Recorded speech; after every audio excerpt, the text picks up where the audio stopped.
This in the money covered call trade on DMART has returned over 6% in just 9 days. Let's break it down to understand what worked well here.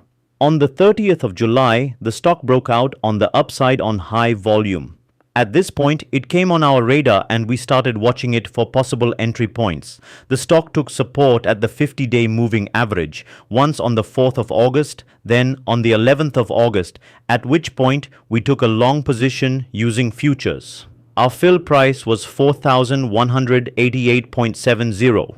At the same time, we sold an in-the-money call of the same expiry at 4,000 strike. The lot size is 150 shares. At 4,188.70, our total investment was 6.28 lakhs. The short call gave us a credit of 246.8 per share for a total credit of 37,000 rupees. After adjusting the credit received, our break-even is at 3,941, which gives us a good downside protection on the trade. Let's do the trade calculation. Today, at market close, DMART stock closed at 4,653. Our futures position is in profit, but our short call is in loss. Profit on the stock is 65,940 rupees.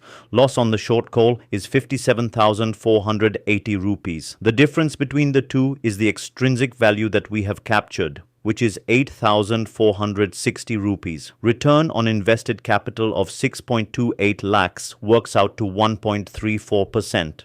Not bad for a less than 10-day trade, right? But hold on. When trading futures, we do not put up the entire notional value of the stock, but only a partial amount as margin.